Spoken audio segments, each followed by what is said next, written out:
Welcome to a special edition of Inside Deschutes County. I'm Eric Breon. Well, we're celebrating 50 episodes of conversations, community, and sometimes even cartoon impressions today. Since March of 2023, we've sat down with county commissioners, public health experts, emergency responders, and even dogs. Okay, not really dogs, but we did talk about licensing them. And whether you've been with us from the beginning or just discovered us last week, thank you for tuning in and making this podcast a small part of your day. We're going to play a few clips from the past couple of years. And a reminder, if you'd like to listen to the entire episode, you can listen to us wherever you listen to your podcast or deschutes.org/podcast. Well, let's kick things off with where it all began, our first episode featuring Commissioner Tony DeBone. We talked about county priorities, transportation, change, and even how this podcast could help make local government a little bit more transparent. Here's a throwback to day one. Deschutes County is an amazing place to live, Ease of access. work, and play. Great place to raise a family. I love the weather and the high desert. At Deschutes County, we provide excellent service. We're here to help you. Deschutes County is the heart of Oregon. Everyone wants to be here.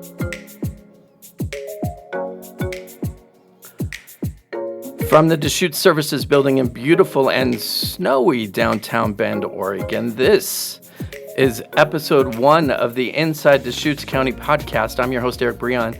My co-host and guest today is the chair of the Deschutes County Board of Commissioners, Tony DeBone. Welcome to our first ever podcast. Hello, and thank you for having me. Have you ever been on a podcast before? I have not done a podcast. I've definitely done some recording in my day, low power FM radio, college, and in the community. And I'm on the radio as a guest, as people want to interview me now as a commissioner. Well, lots to talk to you about. Yep. So that's why we're happy that you're the first guest. So thanks for taking the time. We hope to bring this podcast to people monthly to start. We might evaluate that and see if there's an interest to go weekly or to increase the frequency of these. But we're excited to bring the topics of the things that are going on in Deschutes County and absolutely talk about the people behind the county and the work that's being done. A lot of good work being done on a lot of different departments. Yeah, I think of the big picture. We live in interesting times, and these are challenging times too. And this is a time of change. Not everybody likes change.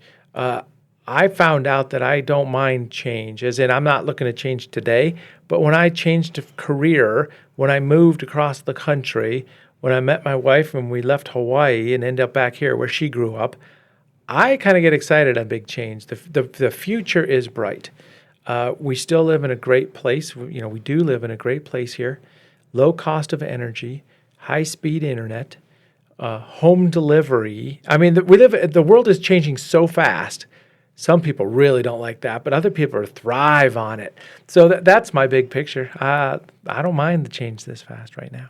Well, since then, we've had some deep dives with other county commissioners, including Commissioner Phil Chang, who joined us for a conversation on wildfire resilience. For us to be safe in our community from fire, we actually need to have fire in the forest. This is a fire-adapted ecosystem that has had tons and tons of fuel build up over many decades when we've tried to keep fire out of it. So the way to get rid of that fuel is through prescribed fire, and prescribed fire produces smoke. It's not nearly as intense or as persistent over many, many weeks as the smoke from a severe wildfire, but it is an impact. So it's sort of like we have to all ask ourselves, do you want your fire now during a controlled period, or do you want your fire later in the form of a high severity, unplanned, uncontrolled wildfire? And if we want our fire now so that we don't have the high severity wildfire later, it means we have to put up with some smoke. Of course, not every day on the podcast has been serious business. Sometimes our guests shared stories that made us laugh and wonder what might be hiding at the bottom of even the landfill. Here's a few treasures and some close calls from our solid waste team.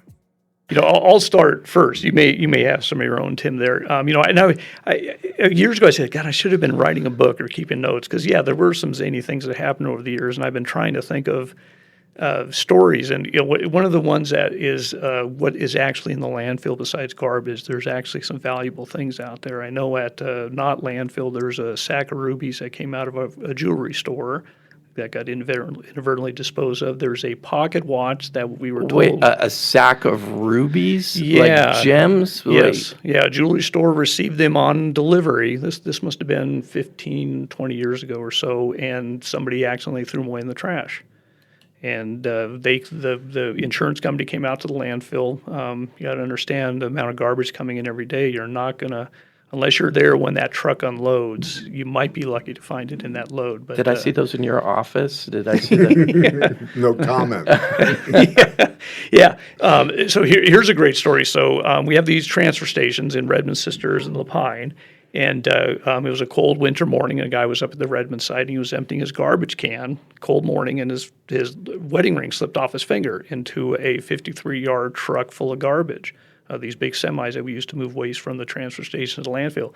He called me on the phone, and he was freaking out. He said, I've got to find that ring. My wife's going to kill me. I'm going to have to sleep in the garage. And so I told him, okay, we'll give a call up there and have the truck come down to the landfill. You can follow him and look for it. And as I hung up the phone, I'm thinking, that guy is dead meat. He is not going to find that ring. And I have verified this story a couple times to make sure I had it right. But when the load was dumped, now this is about 120 cubic yards of garbage, and he was there with his son. Once the truck pulled out of the way, he and his son walked up to the pile of garbage. His son bent over and picked up a piece of cardboard, and there was a ring on the ground. He found it in less than a minute. Oh, my goodness. And that's truly remarkable. We have had people over the years come out, looking for things. I've mentioned this pocket watch. The guy said it was worth $75,000, a family heirloom. And rarely does anybody find what they're looking for. So I know there's a gold mine out there. We've had calls for, sacks of money. The guy cashed a check and left his cash in his greasy lunch bag and got thrown out. Lots of jewelry, coin collections, stock documents, things like that. It's all out there. And have you lost anything out there? Anything of value? I haven't lost anything, but we found some things. You found some things? Yeah. Wow, that's pretty crazy. So any interesting stories that you recall of your time? I came into the industry on the recycling side as opposed to the solid waste side, and I can remember one of the first recycling facilities I was involved in getting set up, and we were operating it, and it was very early on in the operation, and one day we got a phone call from somebody who said, I'd lost my very similar situation. It was a woman who had lost her engagement ring. And this is a recycling sort line where, 30 tons of material are going across the line in an hour. So material moving through very quickly. And by chance, that same day this woman had called, somebody had seen a ring on the line, is going by and grabbed it and turned it into the office. And so we called her back, and she said, "Oh my God, I can't believe you found it." And she said, "I'll send my fiance in to get it." And the fiance arrives, and he happens to be the business agent for our union. We were just about to go into the union negotiations, and I thought, "Oh my goodness, this is great. I think I have an advantage here." No, didn't work out. We also got a behind-the-scenes look at Deschutes County 911, one of the most vital and high-pressure jobs in the county.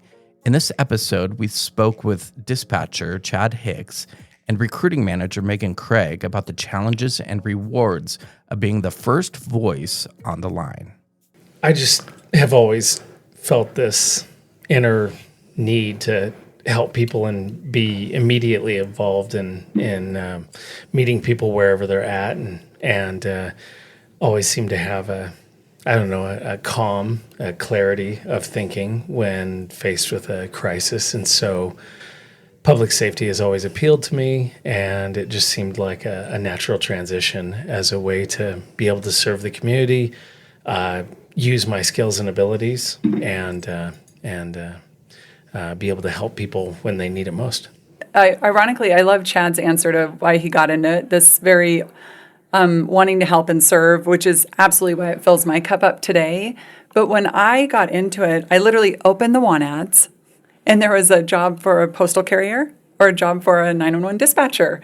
And I thought, oh, that sounds fun. I like to be in the mix. I like to, my background is call center and customer service, did some stuff with restaurants and food carts. And I thought, that's interesting. Let me learn more. And then happened to be that the 911 job offer came in first, and then I was hooked, literally the week I was there, to be able to answer calls and, as Chad said, meet people where they are in all different circumstances, and then use kind of all of your past experiences and then the training that's provided to help them. And being part of something bigger, it was phenomenal. And then as going through the career, as we've grown and grown, and then being able to develop training to help all of us and be part of all of us developing training that helps us to be even more successful. So then we started going, is there a specific type of person? What do we need walking into this job? And a big piece of that is that desire to be part of something bigger. Next, we hit the road, quite literally. In one of our episodes, we caught up with Chris Doty from the Deschutes County Road Department to talk about what it takes to keep nearly 1,000 miles of roads safe, connected, and ready for everything Central Oregon weather can throw at them. So you touched on our two primary, activities: chip seal, maintaining a pretty aggressive chip seal schedule, do 70 to 100 miles of chip seal every summer, and then of course, winter is all about snow and ice. Operations and responding to that sort of thing. And so we kind of build our staff and our equipment around those two major activities. The time in between we call the shoulder seasons. And so, now's the time to get out and crack seal. If the weather allows, because it's colder, the cracks open up, they'll take more crack seal material. And then we're prepping, for next year's chip seal program or other maintenance activities after that. So that's the thing we're doing right now before the snow flies is mostly in anticipation preparation for next year's pavement maintenance schedule. As far as snow and ice goes, that's almost a year-round preparation activity. If we're in the summer, and we need sanding material, that's the time to contract, for that crush and have it delivered and stockpiled, fill our sand shed up. Get contractors under contract and familiar with certain areas that we're going to ask them to plow if we need their help. If we get a big snow, we bring in contractors to help with that. And just, making sure equipment's ready to go. So our shop right now is chock full of trucks getting plows mounted, our snow blowers getting worked on, that sort of thing. The last thing you want to do is, get caught with your pants down and have a bunch of snow and ice hit and not have the equipment and people on schedule and ready to respond. Behind every department, there's someone making sure we're on solid legal ground. And for Deschutes County, that someone is David Doyle. As county counsel, Dave has spent decades navigating everything from public records to land use appeals to even late night crises. We also heard about one forgettable run-in with Johnny Cochran. Well, the office does everything. We're a 100% full-scale legal department. We represent the county in every matter that it gets involved in. With the exception of if we go out for bond financing, we have to hire outside for bond counsel. That's in state statute. It's a mandate. With the exception of that, the county legal office handles everything. So you touched on litigation. That's a big piece of it. The county is self-insured, so we handle all the claims against the county. To the extent they become lawsuits, they go through my office, and we have lawyers that handle that. Land use is a big area. If folks want to do things with their property, typically they need some level of permission from the county if it's out in the county. If your neighbor doesn't like it, or if you don't like what the county says you can or can't do, that typically escalates and we get involved in that. Public records requests, we're averaging about 600 a year, public records requests. Just a few.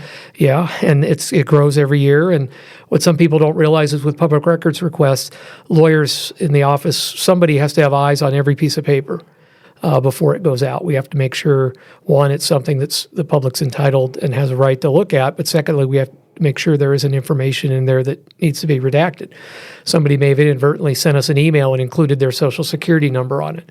Well, we need to catch that and redact it before we would provide that email as part of a public records request. So, we we put our eyes on an awful lot of documents just to make sure that we don't have data go out that's not allowed to go out. And you're just about at every county commissioner meeting, or you or somebody on your team. Correct. You guys tend to pop up at the most crucial moments in those meetings to answer crucial questions. Talk about your role or your team's role during those meetings and those processes. Our first role is to make sure we're following public meetings laws.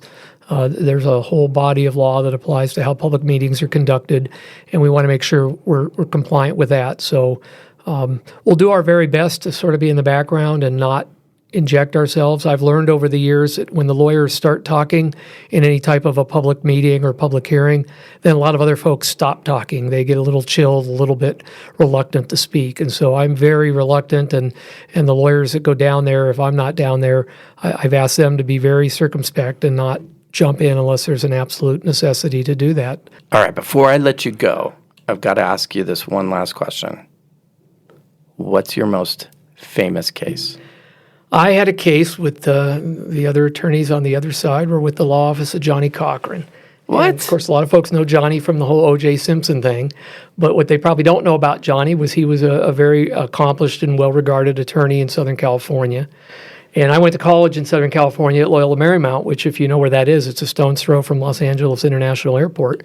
I worked at LAX. I had a couple jobs there. I was a luggage handler at one time, but I advanced to a job for the city of LA called Special Services, where basically she had the lady that ran it had a group of us college kids, and we wore a nice suit and tie, and we drove a Department of Airports van, and we would pick up all the big shots that flew in and out of LAX, take them off the plane right there on the jetway, take them down the outside stairs, put them in our van, take them field side and out to a special parking lot where they could park, and they were gone, and you and I, the rest of the normal people on that flight, we were still walking through the terminal.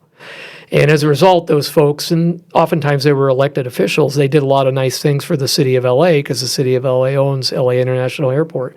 Johnny Cochran was an airport commissioner for the city of LA. And really? Airport commissioners were very important people at LAX. I mean, it's a multi-billion-dollar annual venture, LAX. And so it was, they were very important people. So I got to meet Johnny Cochran. And when he heard I was going to law school, he said, "Hey, keep in touch." He always called me Kid. He said, "Kid, keep in touch."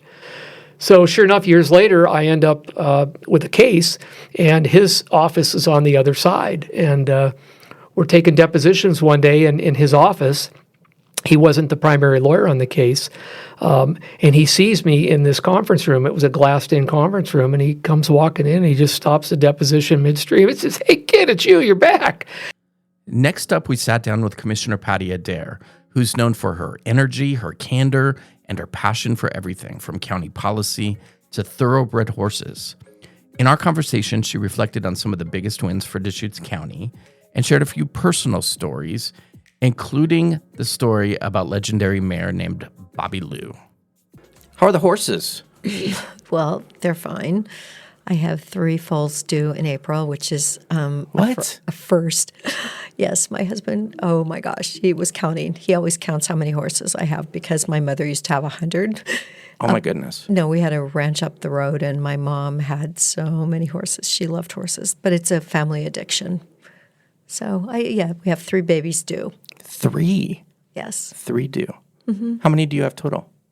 Well, a couple of those are not mine, but the babies will be mine. The babies will be. They'll be mine. So I have a couple, and then one of my mares, Bobby Lou, is being ridden by my neighbor who's competing in OSET, the high school equestrian program. Wow, that's cool. It's wonderful because Bobby Lou I've only used her for parades the last couple of years, and she really can shine somewhere besides a parade. She's a great parade horse, but Clover's been riding her, and it's really exciting. Bobby Lou. Yes. Well, where'd you get that name? Well, her papered name is Leaving on a Jet Plane without any spaces. I love Peter Palmieri's song. Okay. So she got Leaving on a Jet Plane. That's her registered name. Okay. But her barn name, because my husband's name is Bob, and my favorite aunt was Mary Lou. Well, there you go. So, we made her name Bobby Lou. Every time I go to something where you're attending, bam, everybody, you know everybody. You know, I think that's why I'm so lucky that I have this job, is because I do care about people. And I always appreciate when they say, we really appreciate you because you actually answer your phone or you'll call us back. And I try and do that for the most part. Is that the trick in this job? It's not a trick. It's Well, I mean, not a trick, but I mean, just the empathy. I mean, to have that and to. Because government has gotten so big, nobody really wants to listen to people and what you can do to help, and unique things. And if somebody tells me something, and I'll file it away, and then I'll think, oh gosh, that's something that maybe I can do at some point in time. So I always like to hear things and then know. And then sometimes I go like, wow, how did government become so unresponsive? So I always try and make up for that unresponsiveness. Some of our favorite podcast moments come from people who are deeply connected to the work that they do because they've lived it and they believe it. That's exactly the case with Amy Snyder, who leads the Healthy School programs here in Deschutes County. In this clip, Amy shares what the program does, how it changes school environments, and why it's the dream job she never expected to have. The Healthy Schools program in Deschutes County is a 50-50 partnership between Ben Lapine Schools and Deschutes County Health Services, specifically our public health service area. We embed our public health staff into the schools as part of the school's staff. We serve as leaders, and we help arrange their school health teams and help them assure that the things that they're doing in schools are promoting health for all students and are preventing common things that are emerging in adolescence, like suicide, mental health issues, substance use. All kinds of issues there, all right? sorts of issues, yeah. Yeah, so, I mean, vaping. Vaping is one of them. Probably a big one. Yes, vaping's a big one. Drug education. All prevention, substance use. Lots of stuff. And then also things like technology use.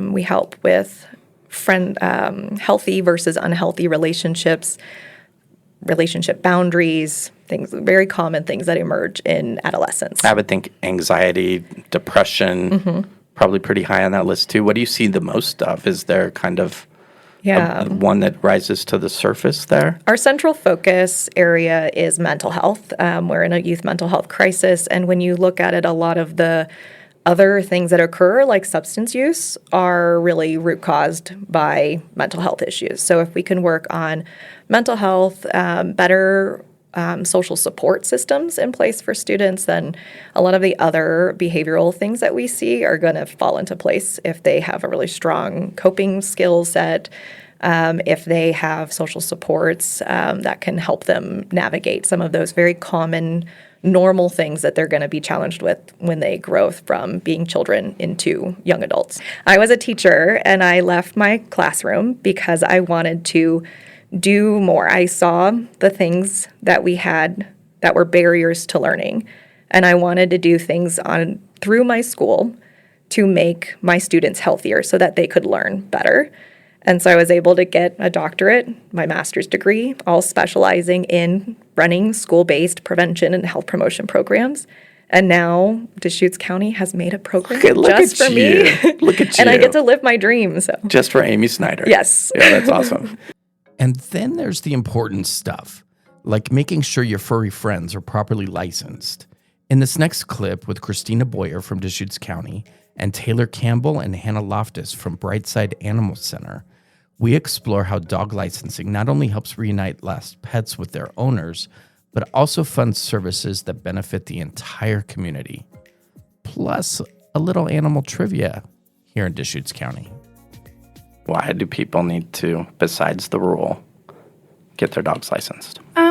So there's several different reasons. One, because it is a state statute, it's finable. So if your dog was picked up, there are some fines in there. They're pretty steep. Are they steep? They're steep. They're steep. Yeah, you experience this? Hannah? Yes, yeah. First and foremost, most of the time, myself or our intake manager are the ones that have to provide that citation.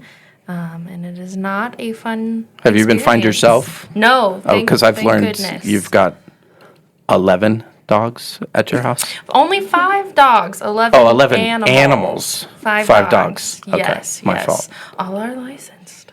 I love hearing that. That's awesome. That's awesome. Steep fines.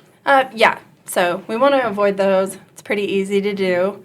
Some of the other reasons, it's going to greatly improve your chance of getting your dog back if it goes missing. I know a lot of 100%. people don't think it happens. Of course, you guys know it does happen. Happens regular. They say 1 in 3 dogs in its lifetime is going to end up missing for one reason or another. So having that license, that tag on there, just lets us get Fido back home quicker and less stress on everyone.